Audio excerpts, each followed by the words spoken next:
Okay, intermediate teachers, we're going to be talking about the comprehension section and writing to sources and close reading within your Wonders manual now. In your reading task force document on page 4, it outlines comprehension, what it is and the routines that should be included while you're teaching comprehension. Down here, this best practices section for reading instruction, we're going to be going through doing these things through your comprehension section of your manual in Wonders. In this reading task force document on the very last page, you'll also notice a link for the instructional playbooks.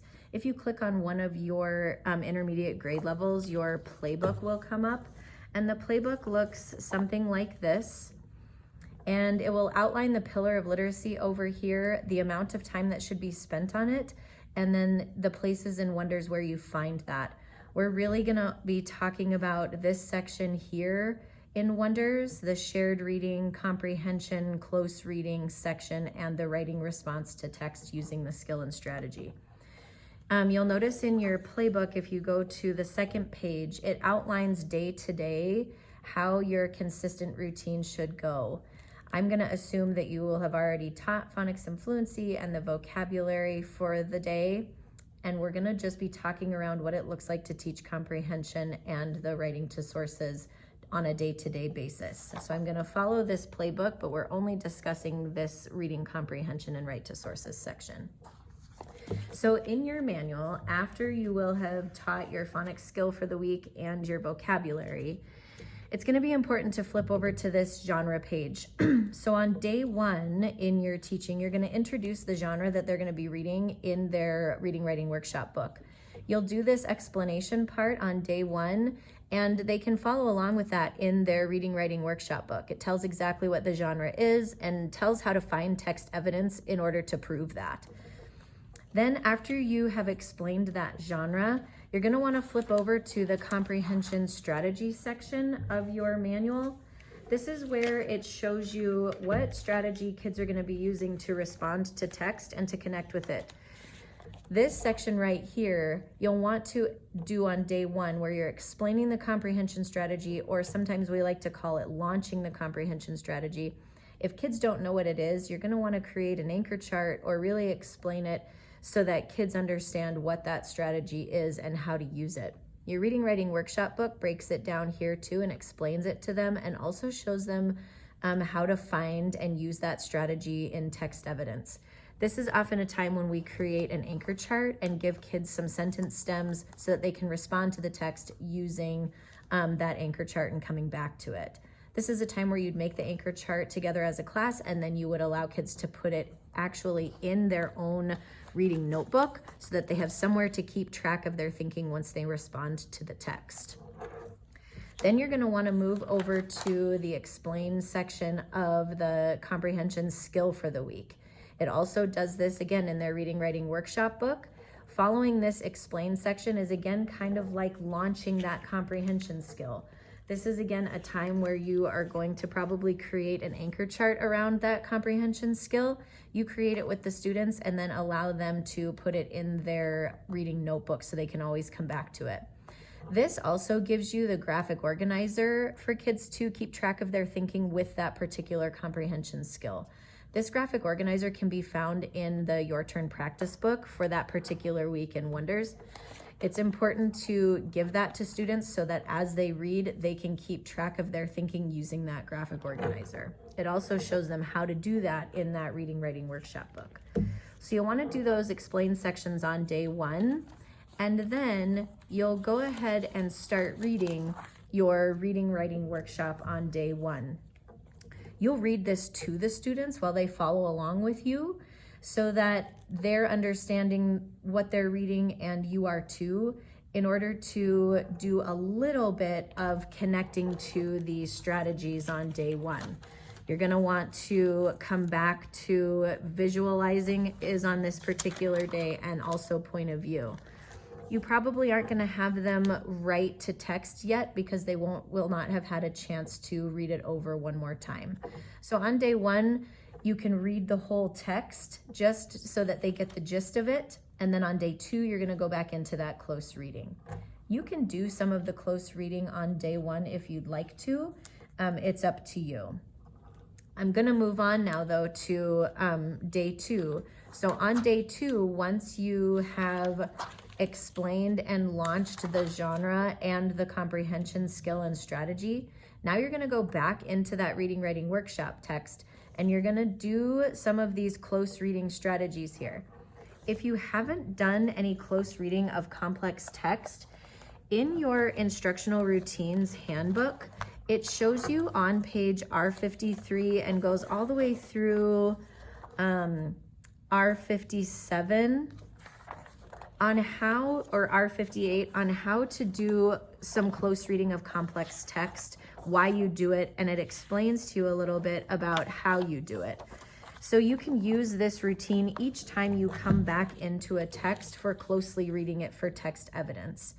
You could do this section where you're modeling the close reading around the genre and talking to kids about why this genre is what it is. And then kids can do that together also. Once you come back to this comprehension strategy section, you're going to want to model the close reading for that particular strategy. And this is where kids will keep track in their notebook using their sentence stems right underneath your anchor chart. They'll be keeping track of that strategy using the model down here. It gives you some questions to ask and it really shows you how to write to analyze the text using this strategy.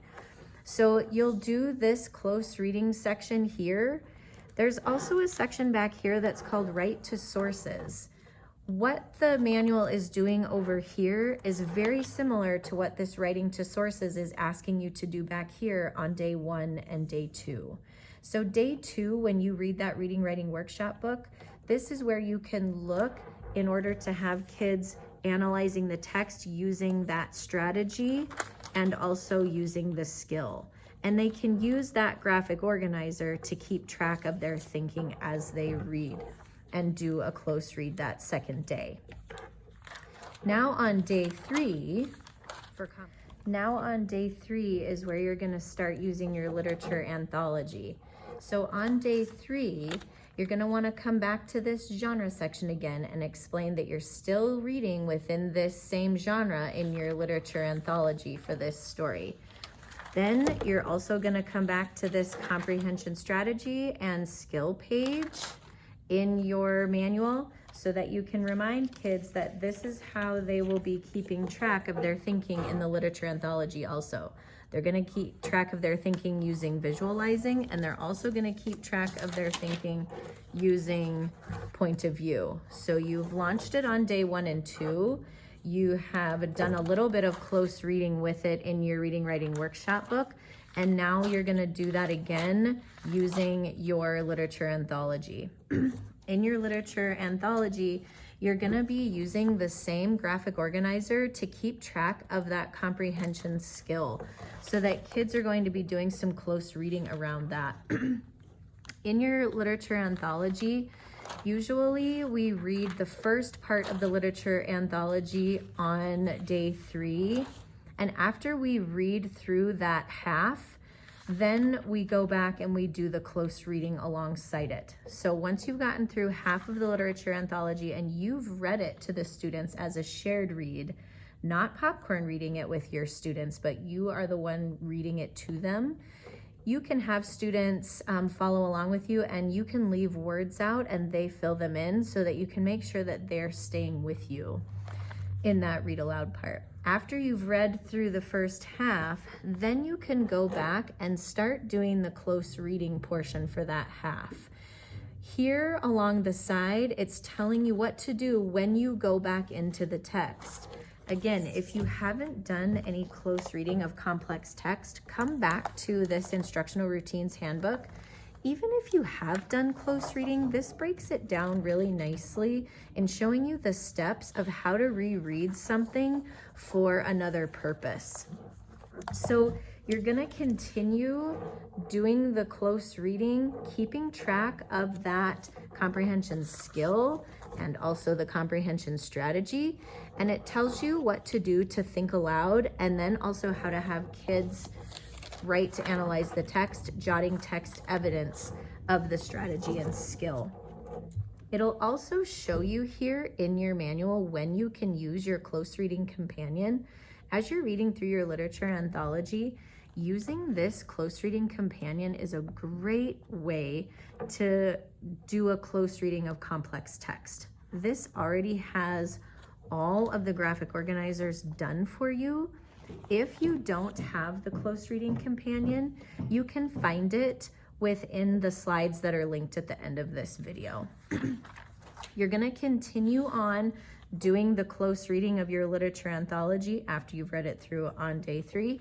You'll do the same thing on day 4. On day 4, you're going to continue reading the next half of the story of the literature anthology. And once you've read the second half, then you'll go back and do the close reading. Again, having students keep track of their thinking using the graphic organizer for the skill and the strategy for the week.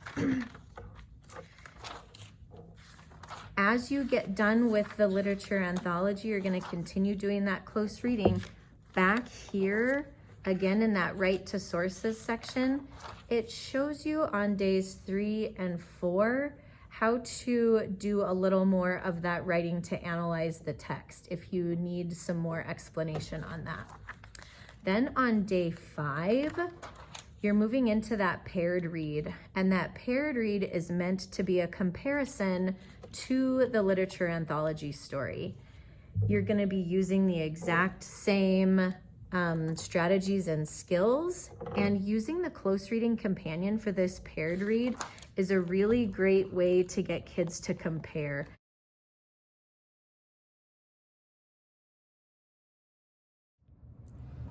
Hey everyone, just a refresher. This is your reading task force document. And if you flip through your reading task force document to the very last page, you will find clickable links here to your instructional playbooks. So if you go ahead and click one of those links, then your instructional playbook will pull up and it looks like this.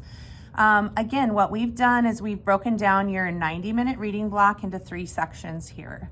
We're asking for 10 to 15 minutes to be spent daily on foundational skills, which is phonics and fluency, which will leave you about 30 to 35 minutes for your language and reading time. And then that will give you 45 minutes left over for your differentiated small groups. Now, if you flip to the next page, we've taken that playbook and we've broken it down into a block guide. Every day, day by day, here are the things that you should be covering in Wonders. Today, I'm gonna focus right here in this very first section, and we're gonna talk about that 10 to 15 minute phonics and fluency lesson that you're gonna teach every day. So on day 1 right here, it says Introduction of Phonics Rule, and then it says 5 spelling words with the dictation routine. So in my book, here is I have a 4th grade book in front of me. I have a 4th grade block guide.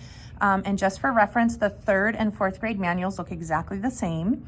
So I'm just gonna model with a 4th grade book today. So again, on day 1, we're gonna come over here and we are going to introduce the phonics rule. This week happens to be diagraphs. And when we say introduction of phonics rule, we're asking that you go through the explain, model, and guided practice section of this page. So this page, this part only. And so you're going to go through each one of these, paying close attention right here to the top that says display the thumb, shell, cheese, whale, fire, and sing sound spelling cards. So you want to make sure to get those sound spelling cards out.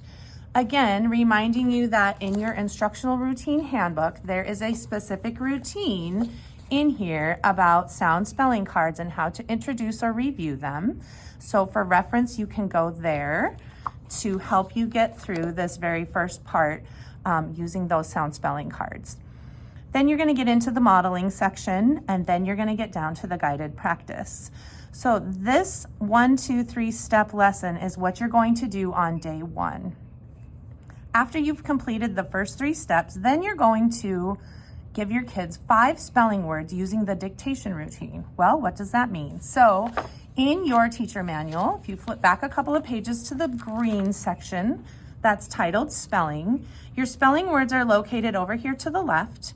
you can choose 5 spelling words to go through with your kids to practice using the dictation routine. And again, back to your instructional routine handbook, there is a specific routine in here for spelling dictation. So what you're going to do is you're going to pronounce the word and have students chorally repeat it. So the word is 30. What's the word? 30. Then you're going to use the word in a simple sentence.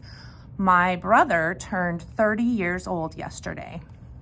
Then we're going to have the children say the sounds in the word. Now, notice right here, for multisyllabic words, students can say or clap the word syllable by syllable, or you might still be stuck on saying every sound in the word 30. Th, t, e, 4 sounds in the word 30. If students need to use sound boxes, they can, or lines to help them map this word. Otherwise, you're just going to say, spell the word 30.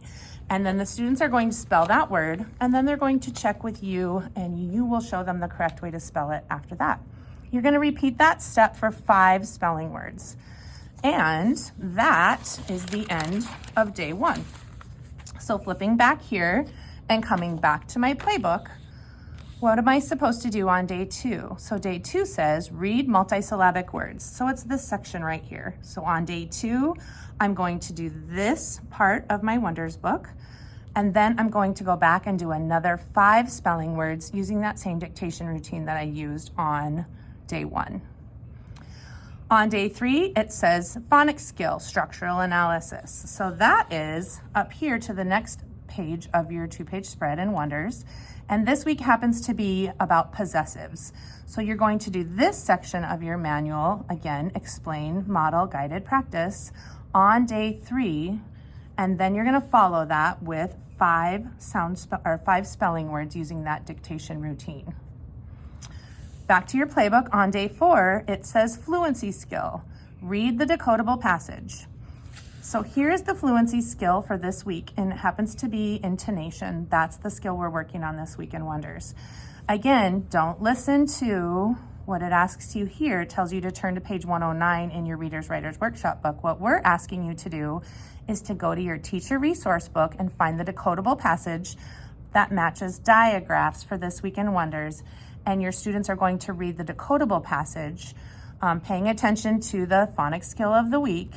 And they're going to practice reading that using this fluency skill, which happens to be intonation. Followed again by 5 spelling words using that dictation routine. We will do that every day of the week. On day 5, we're asking that you do a sentence dictation assessment. So not a traditional spelling test where they would number their paper 1 through 20 and regurgitate those words for you. But since you've been working with those spelling words all week, we ask you to give them an assessment more in this format where you would give them maybe 4 or 5 dictation sentences. And again, you might start at 4 or 5 and build your way up through the year. You might be able to get up to 10, 15 sentences depending how fast your kids can move. But the difference would be, I have 30 shirts at home. You would say that sentence. The students would write that sentence, and then you can check for things like capital letters, correct punctuation, did they spell the spelling word correctly? Here's another word with a sound. Did they spell that word correctly? Because we've already talked about the sound. Multiple assessment points in this one sentence, rather than just saying, number 1, the word is 30. Number 2, the word is width. So we're asking for more of a spelling dictation assessment on day 5. And that's how you're going to wrap up your week of Wonders. Again, just 10 to 15 minutes every day at the beginning of your reading block. Thank you. Okay, let's look at a 5th grade example of phonics fluency and spelling. Again, here's my 5th grade block guide. Here's my 5th grade manual, and we're gonna focus right here on this very first column. Day 1 in 5th grade says phonics word study. Day 1 of 2, explain, model, and guided practice. So the 5th grade manual looks a little different than 3rd and 4th because it has a bigger section, a longer section right here. So we're asking you to go through the explain, model, and guided practice and dividing that up over 2 days. So you're gonna do this explain, you're gonna do the modeling, and you're gonna probably get through about half of the guided practice on day 1. And then on day 2, you're gonna go back through, explain it again, model, and do the rest of the guided practice on day 2. Now, keeping in mind that each day you're also still going to do the 5 spelling words using the dictation routine like I showed you in the 4th grade video. So day 1, you're gonna go through this, probably getting through about half of the guided practice and then doing the 5 spelling words using the dictation routine. Day 2, you're gonna go through this again, finishing up the rest of the guided practice that you didn't get done on day 1 with 5 spelling words using the dictation routine. Your day 3 says read multisyllabic words. That's located on the next page up here in the 5th grade manual. So your day 3 is to do this multisyllabic words section, followed by 5 spelling words. Day 4 is, again, coming back to this fluency skill. This week we're working on expression and accuracy. Instead of reading the text suggested here, we're asking you to get out the decodable passage from your teacher resource book, and it would match up with the skill of plurals. And so you would read that decodable passage, practicing expression and accuracy, focusing on the plurals, and then you would add 5 spelling words. And again, for day 5, just like everybody else, on day 5, we ask that you do that sentence dictation spelling test. So flipping back to your green section of your manual and choosing some sentences from here, or you could make up 5 sentences, 10 sentences of your own, making sure kids are using punctuation, capitalization, spelling the spelling words correctly, any high frequency words, multiple points of assessment here. And so that spelling dictation assessment would happen on day 5. So that's the difference between the 5th grade book and the 3rd and 4th grade book. The biggest difference really is that you're just going to spend 2 days on this large section here because it is so lengthy. Okay, if you have any questions, please let one of your coaches know. Thank you. Visit this bit.ly to see examples of interactive notebooks.